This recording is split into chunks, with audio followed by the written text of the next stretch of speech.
The value bit is obviously crucial, and I'm not going to dwell on that. You're all professionals in this field. You know how important it is for people to have the right values. How you check that out is more tricky, and we have been doing quite a bit of work about that, which I'm happy to share with people.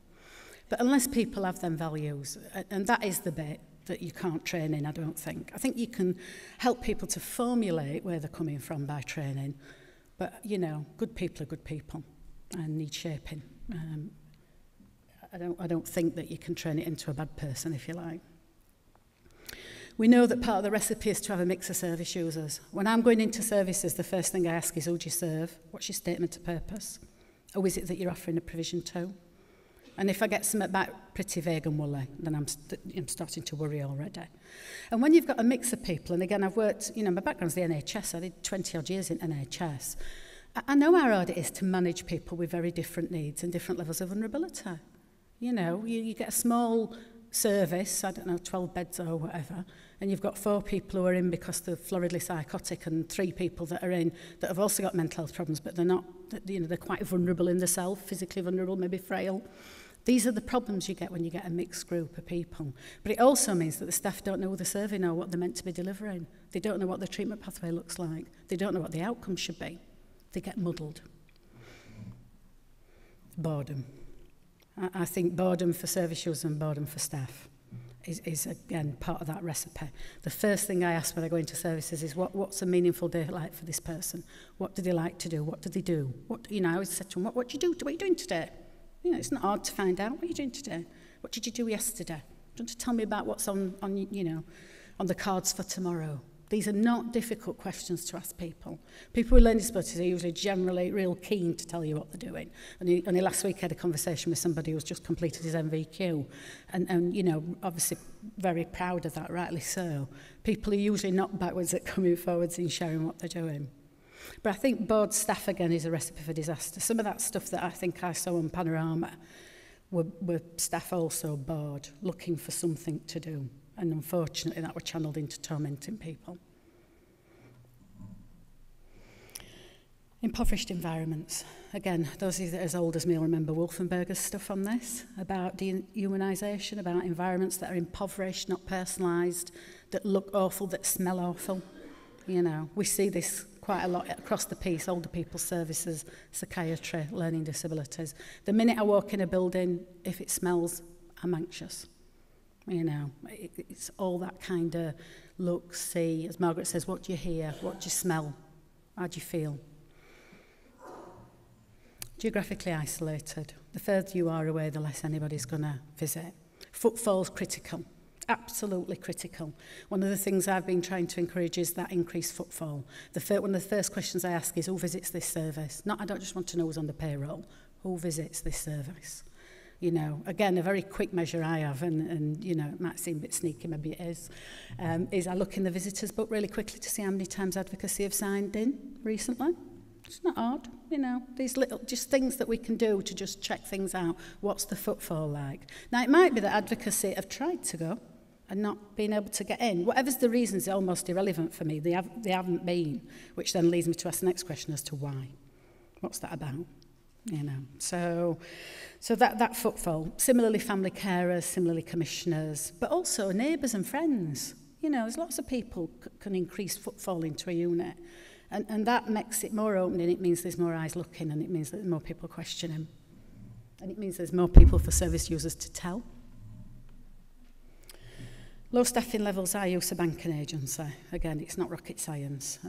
If people are stretched, then they become short-tempered, you know, become stressed. And if people don't know people with learning disabilities, particularly ones who don't have many words, particularly people who maybe have a special signing system, then again, you know, we're already putting up barriers to people having conversations. So, again, it's not difficult to check that. And poor training and staff development, we saw that clearly at Winterbourne View. We can't ask people to care for people at their most distressed and not equip them to do that well, and positively and with good values.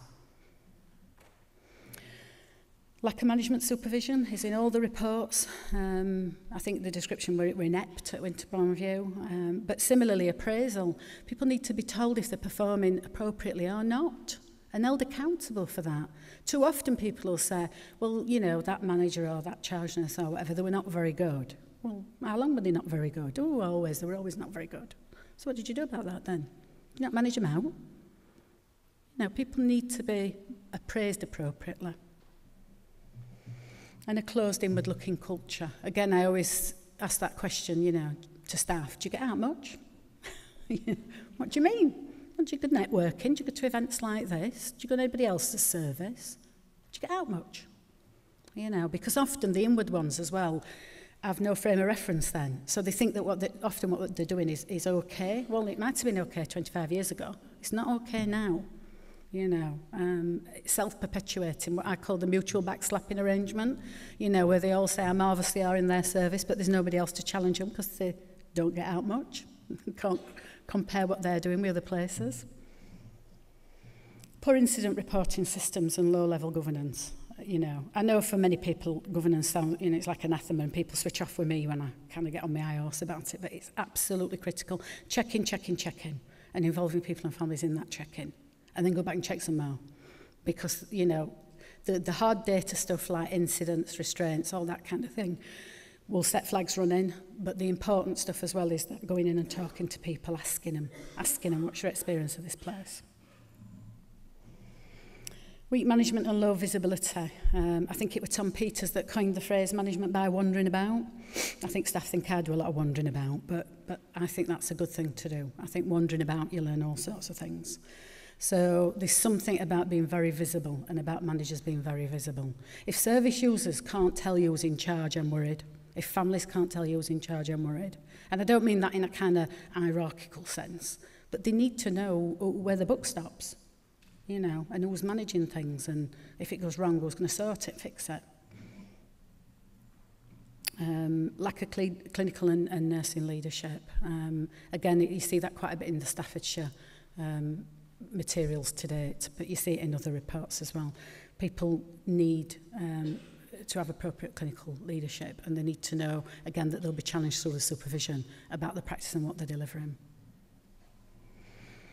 And it goes without saying that mostly these services have poor whistleblowing procedures, or if they have got them, they're not acted on, or nobody's checking whether they are. Failure to act on complaints, we heard from Margaret, you know, is a key issue. I always say to people, act, because actually, if somebody's practice is challenged by acting, then, you know, that's okay, isn't it? It's okay for somebody to say to me, well, I thought you were a bit short with that service user then. I thought you know, give them a bit of short shrift. I'd rather that. If I am truly stressed and a bit at the end of my tether, then people all be silent, say nothing, and then it gets to something really bad. One of the things I say to staff in services is we need to be self-regulating as a group. We need to be mutually responsible for each other. If you know your colleague's having a bad time at the minute, you know, their husband's run off with a next door neighbour or wherever it happens to be, then, you know, anticipate this person is having a tough time. Keep your eye on them at work. If you think that they're not managing very well, say so. And if you think they're not hearing what you're saying, tell somebody else. Tell your line manager. What we don't want to do is to get to a situation where that anger's acted out on a service user. So there's but people are a bit prissy, especially in health services, about all that stuff, you know. Oh, well, you know, that's their own life. It's not for me to interfere and all of that. Well, maybe they think now that they're being disciplined, that they wish you'd interfered a bit earlier.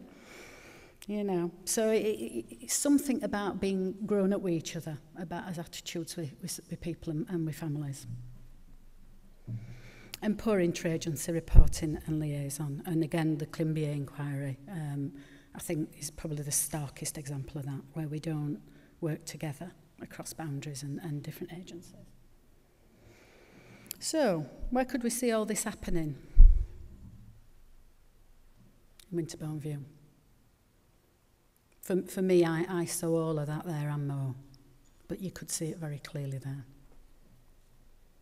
So, last summer, almost immediately after Panorama, I think it weren't very long after, I was asked to do an external review. I was asked to look at the safety and the culture of the services at Castlebeck, and that was the hospital services at that point in time. That report will be on the website today, if anybody wants it. There will be a few hard copies available today, but we couldn't carry many, but you'll be able to get it as a PDF.